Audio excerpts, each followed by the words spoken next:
Bonjour Paul, bonjour Marité.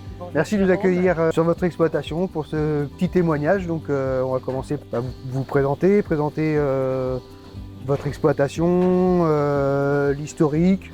Paul et Marité Chevrier, on est retraités depuis une dizaine d'années. Nous sommes à Sallertaine sur la côte vendéenne. Notre jeune garçon a repris l'exploitation et s'est associé avec notre ancien salarié.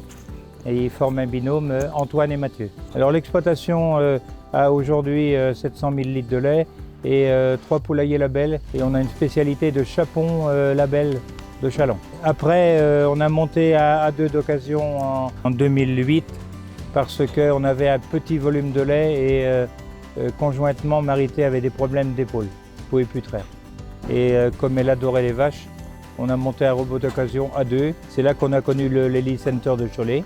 On a monté à 4 en 2012 et les garçons ont repris l'exploitation en 2016 avec le A4. Après, ils ont monté en 2019 un A5 avec l'aide d'un PCAE. Bon, à l'époque, installer un robot était à Paris, c'était un challenge, c'était encore quelque chose en voie de développement. Qu'est-ce qui vous a convaincu de se lancer dans cette aventure?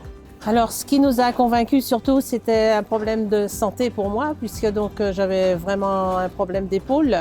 Donc, il n'y avait pas d'autre alternative. C'était soit un robot ou soit laisser la production laitière. Et donc, on a opté pour garder la production laitière. Et puis, ce qui nous a mis en recherche pour un robot. Avec un petit quota, donc on n'avait qu'une solution.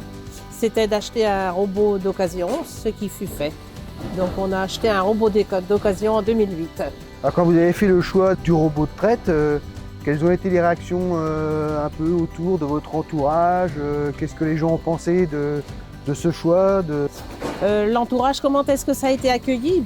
Très bien, enfin parfois avec des interrogations forcément, mais comme c'était nous qui faisions la démarche, les gens nous disaient écoutez, vous verrez. Donc nous on était plutôt positif, voilà. Bon, il va sans dire que quand le robot A2 est arrivé dans la cour, ce n'était pas la dynamique d'aujourd'hui. Il allait directement d'un client à un autre.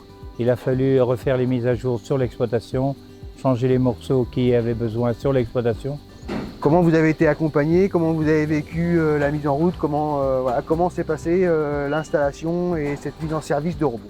Bon, la mise en service, ça a été quelque chose de tout nouveau pour nous, forcément. Ceci dit, les hommes et les femmes de chez Lely nous ont accompagnés sur tout ce qu'on avait besoin. Accueillir un robot sur une exploitation, c'est une démarche très particulière.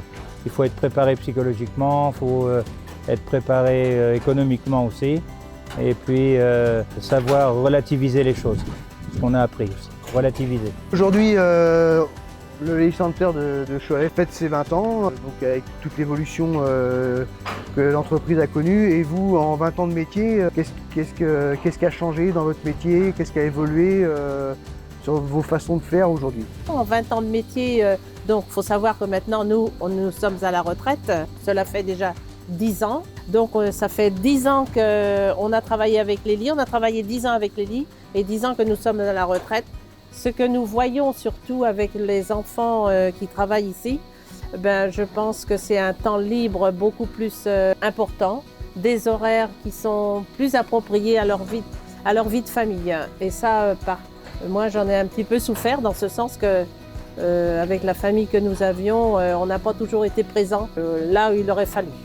Donc moi je dis que le robot apporte beaucoup à ce sujet. Et toi Paul?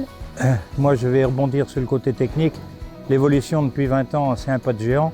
Le robot répond à toutes les demandes techniques d'une exploitation laitière moderne. Ça, on l'a bien mesuré. Même aujourd'hui, les jeunes ont besoin d'avoir une bonne formation pour appréhender ce genre de matériel. La réponse est que la production laitière sera très reliée à la mécanisation, robotisation, contrairement à ce qu'on aurait cru il y a 20 ans. Comment vous voyez le Lely Center à l'époque? Comment vous avez été accompagné? Et surtout, qu'est-ce qui a fait aussi votre choix lors de votre renouvellement? Qu'est-ce qui a fait que vous avez continué à faire confiance en la marque Lely? Alors il est certain que quand on a fait le choix d'un robot d'occasion A2, très vite on a eu des quotas supplémentaires. Donc on s'est posé la question, alors qu'est-ce qu'on fait? Est-ce qu'on reste avec le A2 ou est-ce qu'on fait un autre investissement en prenant un A4? Et très vite, tout de suite, on s'est dit, si on veut que notre exploitation pérennise, donc il faut qu'on ait quelque chose de bien à proposer aux personnes qui viendront après. Donc on s'est projeté sur un A4 tout de suite. Bon, pour ce qui est de l'aperçu de l'entreprise SARL Outitech, au début c'était des jeunes qui avaient la niaque et en qui on a eu confiance très vite au niveau des rapports humains. Je pense que au-delà du côté financier, les rapports humains entre un vendeur de robots et un producteur, c'est très important. Et aujourd'hui, si vous aviez des conseils à donner à un jeune éleveur, qu'est-ce que vous pourriez lui dire pour l'aider ou comme conseil, peut-être basé sur votre expérience? Quand je pense avenir du métier, je pense facilité de travail. Et pour moi, le robot, c'est incontournable maintenant. C'est une facilité que l'on donne à des jeunes pour pouvoir produire du lait. Personnellement, si j'étais encore sur une exploitation, je ne verrais pas autre chose que de produire du lait avec un robot. Donc je me dis, eh bien voilà, c'est l'avenir, le robot c'est l'avenir.